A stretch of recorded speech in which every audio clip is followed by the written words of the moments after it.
Assalamualaikum warahmatullahi wabarakatuh. A'udzubillahi minasyaitonir rajim. Bismillahirrahmanirrahim. Alhamdulillahilladzi hadani hada wa ma kunna linahtadiya laula an hadanallah. Asyhadu an la ilaha illallah wa la syarikalah. Wa asyhadu anna Muhammadan abduhu wa rasuluh la nabiyya ba'dah. A'udzubillahi minasyaitonir rajim. Ya ayyuhalladzina amanu dzikran katsira fasabbihu bukrata wasilah. Amma ba'd. Para jamaah Haji Kolbu rahimakumullah, handai tolan sahabat, Bapak Ibu sekalian para jamaah rahimakumullah, makari kita bersyukur alhamdulillah rabbil alamin ala kulli halin wa ni'matin, dan senantiasa bersalawat Allahumma shalli ala sayyidina Muhammad wa ala alihi washabihi. Para jamaah rahimahullah, kita melanjutkan ngaji kitab ini Tanbihul Mukhtarin, dan sekarang masih mengenai kita membersihkan hati dan tidak terlalu berbahagia di dunia ini, karena memang bisa jadi kegundahan, kesedihan di dunia ini menjadi tanda Allah mencintai kita, dan di yaumil akhir justru kita akan hidup berbahagia. Karena itu kita lanjutkan, wa qala al-mu'allif fi hadzal kitab wa nulabima bi ulumiha fi darain amin ya rabbal alamin. A'udzubillahi minasyaitonir rajim. Bismillahirrahmanirrahim. Wa qala al-Bisri ibnul Harsi ma lana lam nazal naraka mahmuman. Syekh Bisri Al-Haris pernah mengatakan, malana lam nazal, ada apa dengan kami, naroka mahmuman, kok kami tidak henti-hentinya risau, kok saya selalu sedih, kata Syekh Bisri tadi. Kemudian beliau mengatakan, li'anni rajulan matlubun minal hakim al-hukuk, karena sesungguhnya saya adalah orang yang senantiasa dituntut oleh Allah. Dalam apa? Allah minal hakimi, yang akan menghukumi, bil hukuki, dengan berbagai macam tuntutan. Jadi hidup di dunia ini memang sijnul mukminin, penjaranya bagi orang mukmin. Boleh bahagia tapi tidak boleh berpoya-poya. Seneng boleh, seneng-senengan ya enggak oleh, ya. Tetap boleh bahagia tapi jangan terlalu. Wa kana yaqul, dan Syekh Bisri juga mengatakan, kullu husnin saufa yanqadhi ila husnad dzunub, setiap kesedihan kelak akan berakhir illa husnul dzunub, kecuali sedih yang karena dosa yang pernah diperbuat di dunia ini. Karena di dunia ini tidak near responsibility, tidak lepas dari tanggung jawab. Apapun kita harus bertanggungjawabkan. Fa innahu yatajaddadu ma'al anfasin, karena sesungguhnya kesediaan atas dosa-dosa itu akan diperbarui dengan hembusan nafas-nafas. Artinya apa? Nafas kita itu untuk apa? Kita hidup untuk apa? Hidup untuk makan, hidup untuk maksiat, hidup itu ibadah, atau ta'aluk kita itu kepada Allah, atau urusan dunia. Nah itu fi kulli nafsin akan dipertanggungjawabkan. Nafas ini untuk apa? Untuk pergi kemana dan sebagainya, itu akan selalu menggelayuti sampai akhirat. Semua harus dipertanggungjawabkan. Syekh Hatim Asham juga pernah mengatakan dengan menukil ayat A'udzubillahi minasyaitonir rajim, ala takhafu wala tahzanun, janganlah kamu merasa takut dan jangan kamu merasa sedih, di dalam surat Al-Fussilat ayat 30. Beliau menafsirkan ayat ini begini, innama yuqalu dzalika liman tala khaufuhu wa huznahu fid dunya, sesungguhnya ucapan itu dikatakan oleh malaikat. Artinya ini asbabul nuzulnya itu dari malaikat kepada orang yang lama rasa takutnya dan kesedihannya di dunia ini. Ini kepada Rasulullah kan, yang sedih ditinggal istrinya, ditinggal pamannya, berjuang sendiri. Kemudian ala takhafu wala tahzanu. Orang yang sudah dicintai Allah pasti dua ini, la tahzan wala yakhaf, tidak takut dan juga tidak akan sedih. Ya memang di dunia itu biasa sedih. Bapak Ibu sekalian, paling bahagia itu berapa menit sih? Bapak bisa hitung kan? Makan juga aja begitu. Hubungan badan ya hanya berapa menit. Ketemu sang kekasih, ketemu, seneng, habis itu sudah. Nah, artinya memang kebahagiaan di dunia itu enggak abadi. Jadi dengan demikian, la takhafu wa la yahtahzanu. Jangan engkau pernah merasa takut dan sedih di dunia ini. Ya memang harus begini. Dari sedih ke sedih sehingga enggak merasa sedih, biasa aja. Maka dengan amman adnaba, adapun orang yang telah berbuat dosa, wa batara walam yandam, kok dia dosa tapi tetap sombong dan tidak pernah yandam, yang tidak pernah nadam, tidak pernah nyesal, fala yuqalu lahu syai'un min dzalik, maka tidak dikatakan sesuatu pun dari orang itu oleh malaikat itu kepada orang itu, ya biarkan aja. Wong dosa kok bangga. Ya udah tok noy. Tapi kalau orang sedih, dosa, nangis, taubat, istighfar, itu Allah senang. Nah itu para malaikat akan mengatakan, oke lah, nggak usah sedih. Nanti di akhirat engkau akan la takhafu wa la tahzan. Enggak. Asal engkau menyesali, engkau menangisi terhadap dosa-dosamu itu. Wa kana Mu'ad ibnu Jabal, Mu'ad bin Jabal juga mengatakan, la yambahi li 'abdin ay yudhiral farah. Tidak seyogyanya bagi seorang hamba untuk menumpahkan kebahagiaannya. Senengnya ra kepi-kepi. Ini orang Tulungagung ndak kepi-kepi. Jadi sangat bahagia, menunjukkan sangat eksplosif kebahagiaan. Hatta yujawiza jisra jahannam as-sirat. Engkau jangan bahagia, jangan terlalu bahagia di dunia. Engkau ingat hatta yujawiza jisra jahannam, hingga kamu bisa melewati as-sirat, di dalam neraka yang akan jatuh atau tidaknya ke neraka jahanam. Di situ kamu harus bersedih. Memang di dunia itu nggak boleh orang terlalu bahagia. Itu adalah ad-dunya sijnul mu'minin. Jadi dunia itu memang penjaranya orang mukmin, serba nggak boleh. Ini nggak boleh, ini nggak boleh, ya kan? Oh, ini dilarang. Nah ini menunjukkan kita sedih, al-huzn wan nadam. Dunia harus sedih dan kita menyesali. Wa kana Ali ibnu Abi Thalib, dan Sayyidina Ali bin Abi Thalib juga mengatakan yabki, ya, ia pernah menangis, wa yakul, dan dia mengatakan tastarihul bahaim wat tuyur wal hitan.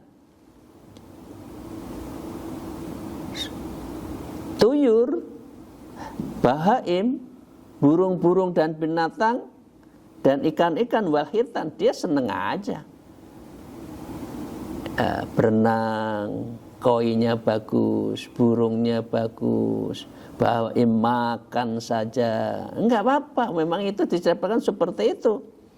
Wa ana muntahi bi amali, murtahinun bi amali, sedangkan saya tergadaikan dengan amal-amal saya, perbuatan saya. Apakah amal saya pasti diterima? Kata Sayyidina Ali, belum tentu. Itu Sayyidina Ali. Kita, panjenengan, kok masih yakin pasti diterima? Karena kita tidak, justru itu kita harus tidak boleh yakin, sehingga kita ada motivasi untuk selalu beramal. Wa kana Sholih ibnu Abdul Jalil, Syekh Sholih bin Abdul Jalil juga mengatakan, ayyasma'a iya lahu wa ahlahu, dan dia pernah mengumpulkan keluarganya, sanak keluarganya, fi kulli yaumin id, ketika Idul Fitri, bisa Idul Fitri, Idul Adha.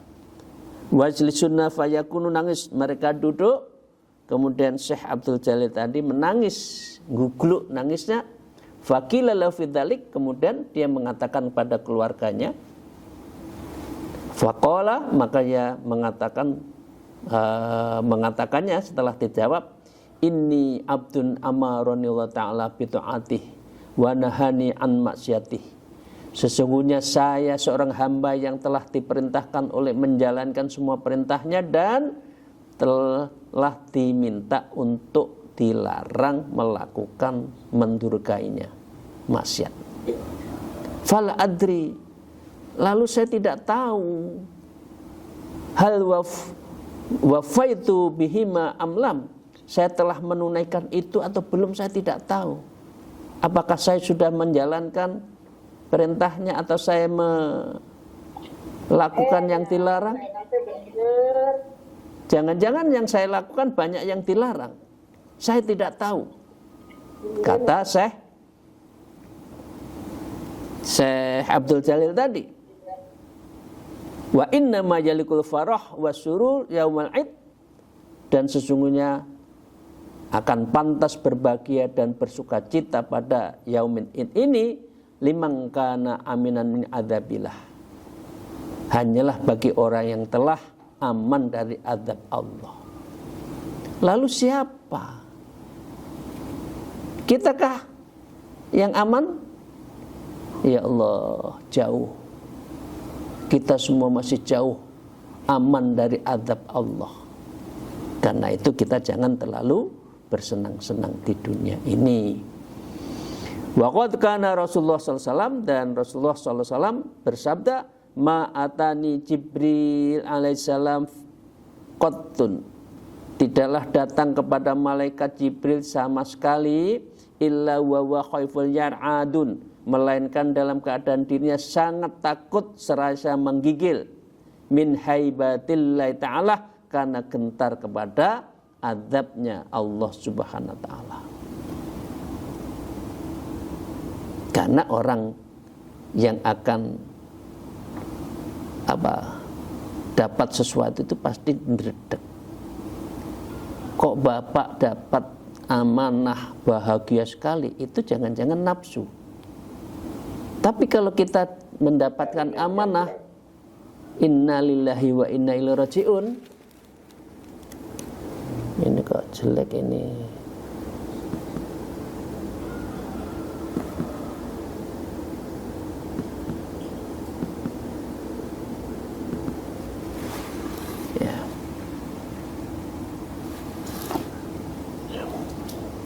Jadi Bapak Ibu Saudara, saya lanjutkan.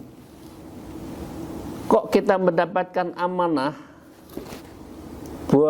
bahagianya bukan main, itu berarti jangan-jangan nafsu amanah yang kita mintakan itu. Tapi kalau kita innalillahi wa inna ilaihi raji'un, ya Allah, segala punya Engkau dan akan kepada Engkau, ini musibah ya Allah, menjadi ketua umum itu musibah. Nah itu berarti Anda sedih. Dan Anda berarti insya Allah pakai hati memimpin ini. Malaikat Jibril mendatangi Rasulullah juga gitu, menggigil. Ya ayyuhal mudassir itu kan, Ya ayyuhal muzammil itu kan suratnya.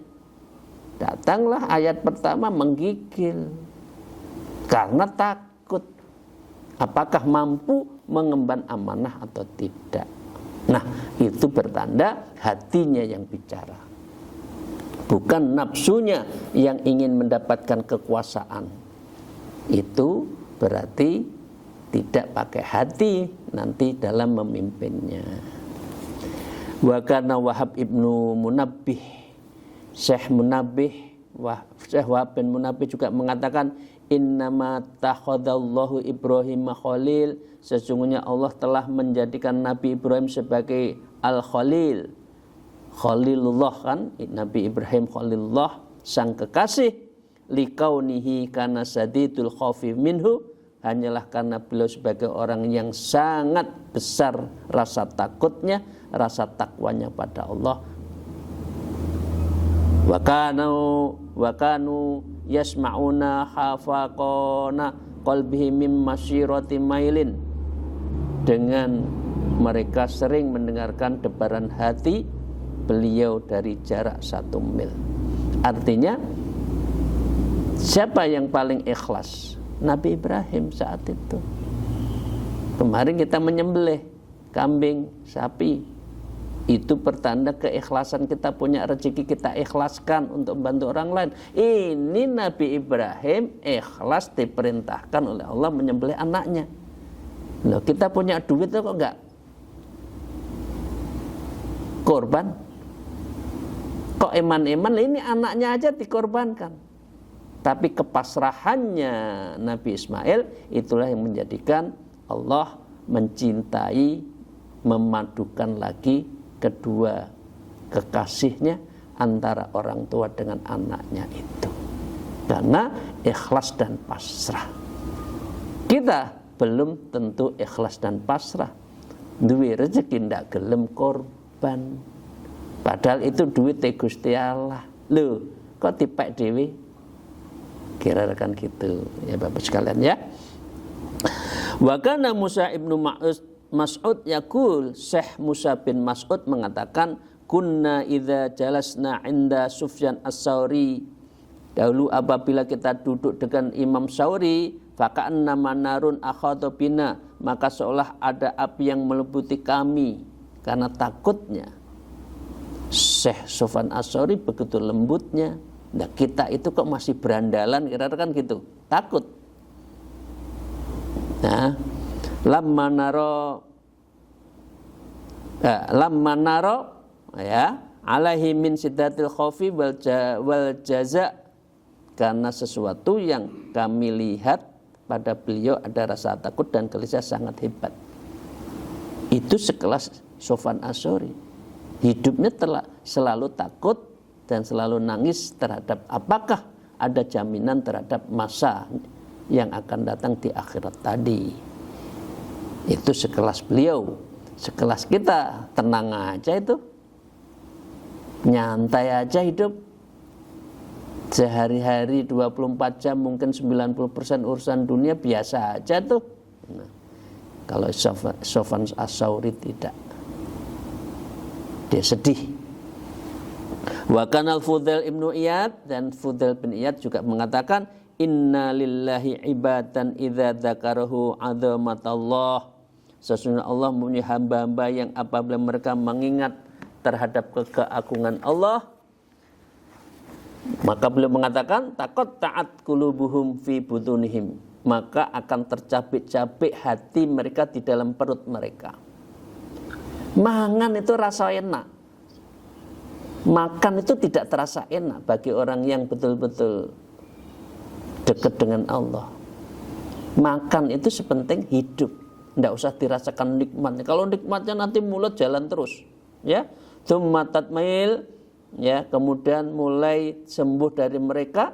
Tsumma tanqati, kemudian tercabik-cabik lagi. Artinya hidup bukan untuk makan. Nah, kita hidup untuk mencari makanan. Mana restoran enak dikejar. Ya. Artinya hidup untuk makan, bukan makan untuk hidup. Tsumma tantabil, tsumma tangkonti, tsumma tatmilu abadan. Kemudian mulai sembuh lagi, tercapek-capek lagi, semu makan lagi, tercapek-capek lagi, sampai abadan, sampai abadi, ma'asyurun, selama-lamanya, selama mereka masih hidup. Jadi hidup bukan untuk menikmati makanan.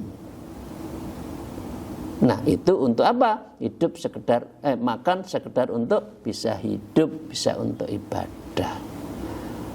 Dan Syekh Fudail juga mengatakan, khaufun abdi minallah ala qadri ma'rifatihi, rasa takut seseorang kepada Allah itu sesuai dengan kadar makrifatnya hambanya kepada Allah.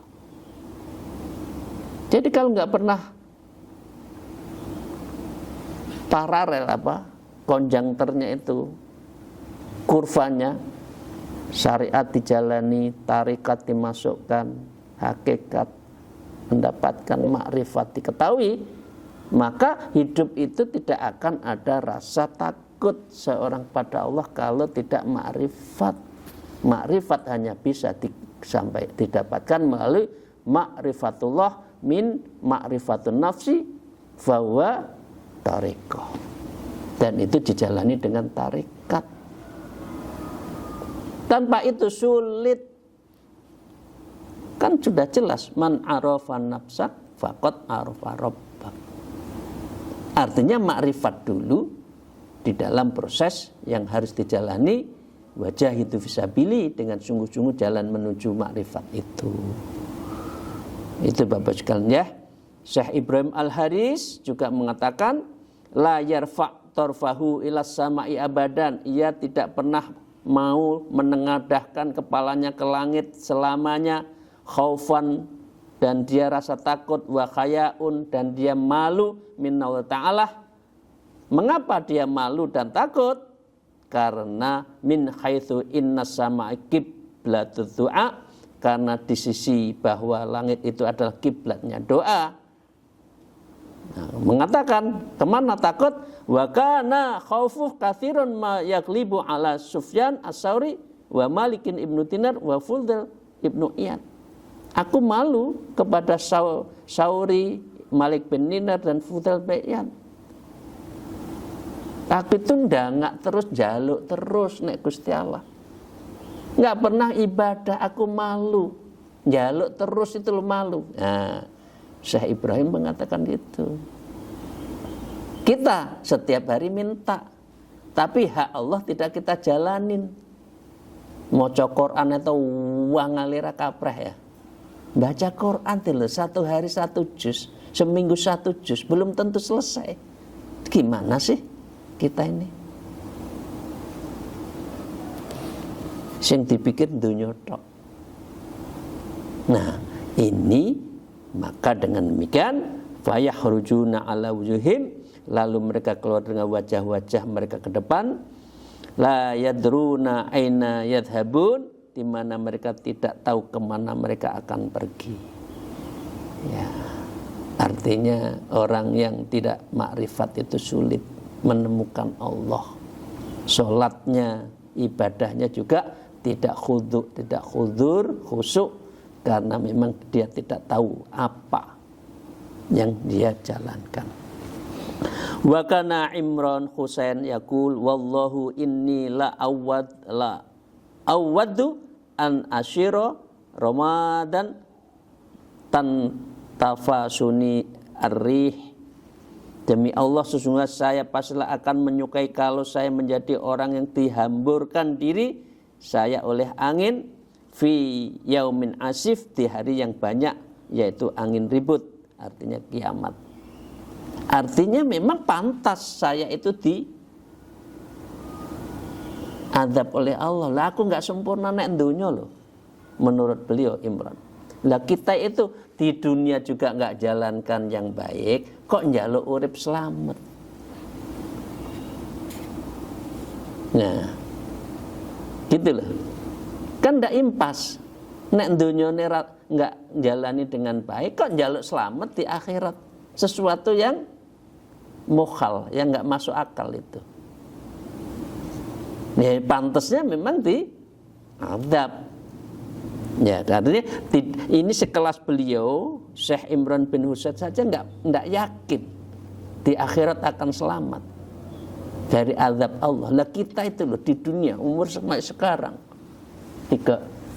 sampai sekarang lah berapapun umur kita kok tenang-tenang aja gitu loh.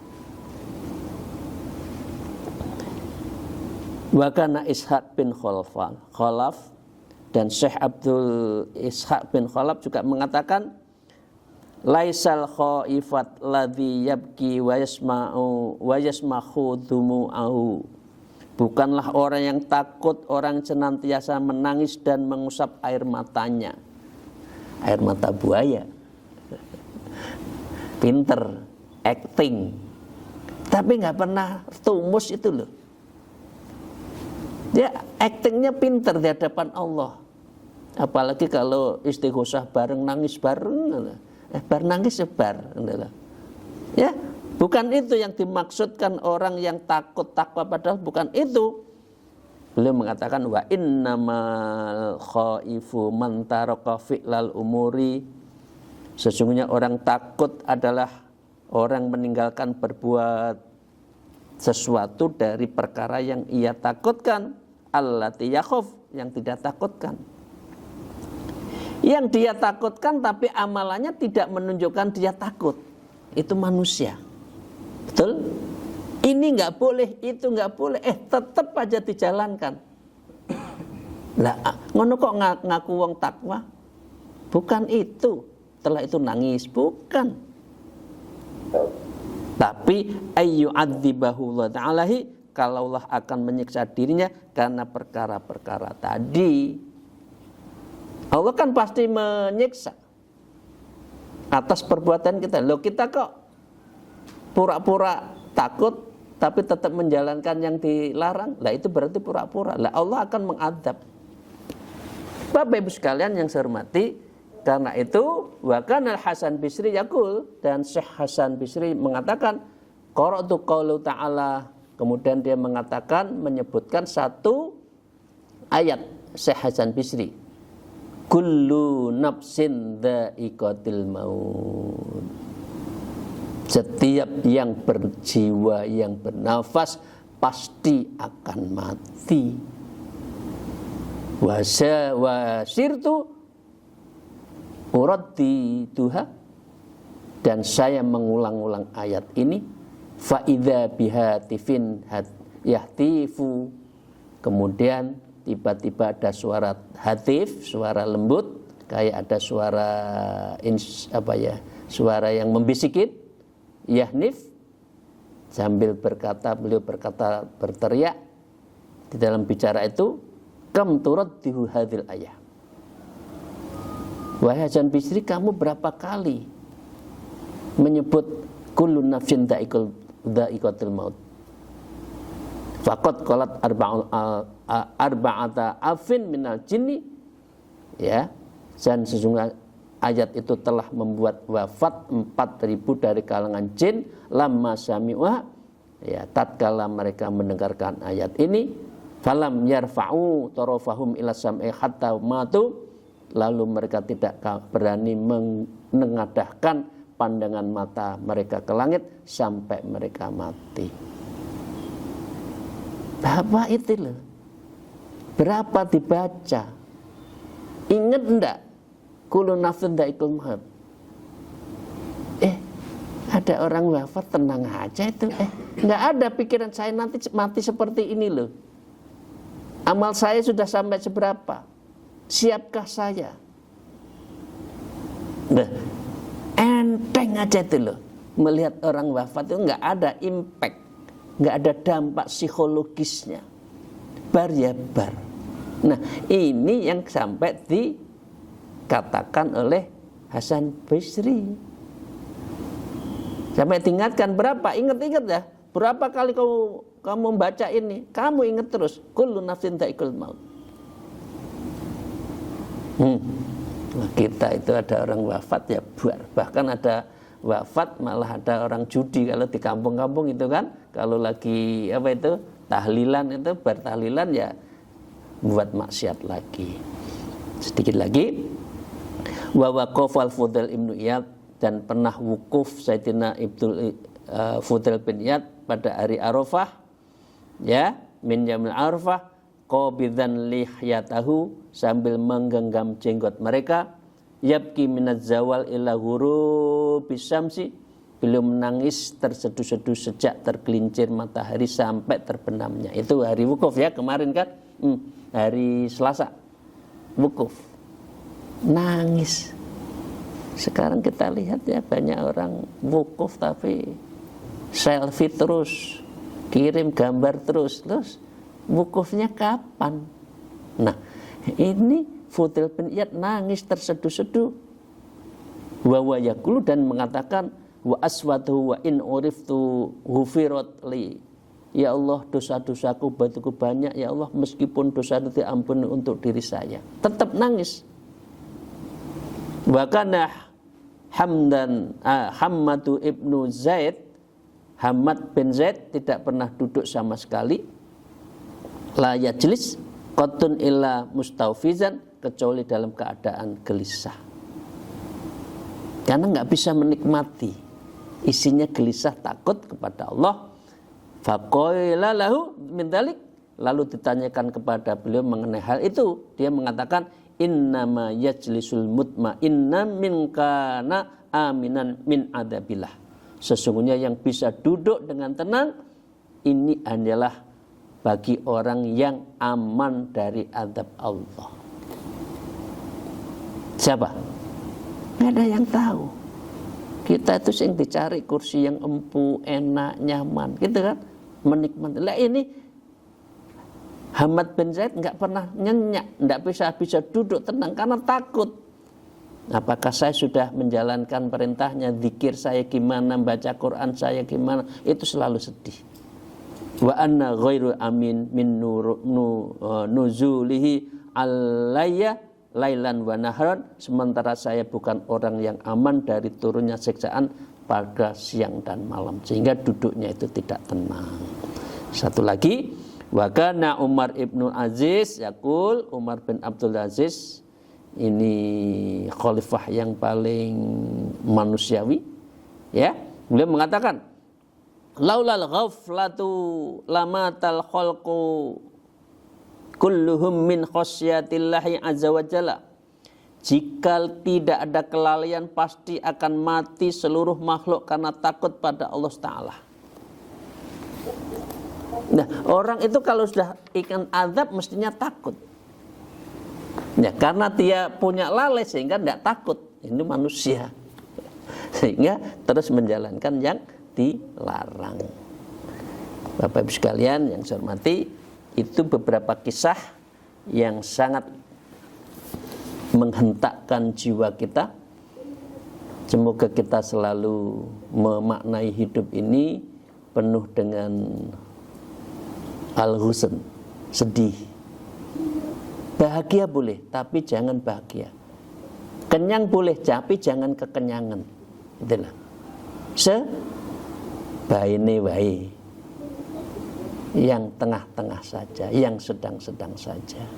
Biar kita ingat ada akhirat yang abadi, dan disitulah kita akan dihisab. Karena itu kita harus selalu ingat, kullu nafsin dha'iqatul maut. Orang Thariqah mengatakan, mutu qoblal maut, matilah engkau terlebih dulu sebelum engkau mati yang sesungguhnya. Artinya nafsu kita yang perlu kita kendalikan agar tidak tidak lepas. Wa min nafsi latasba. Jadi doanya kan itu kan dari nafsu yang terus bergejolak. Nah, kita harus kendalikan, dan kita dalam posisi kesederhanaan di dunia. Terima kasih Bapak sekalian, mohon maaf atas segala kekurangan saya. Alhamdulillah minkum. Wallahul muwafiq ila aqwamit thariq. Assalamualaikum warahmatullahi wabarakatuh.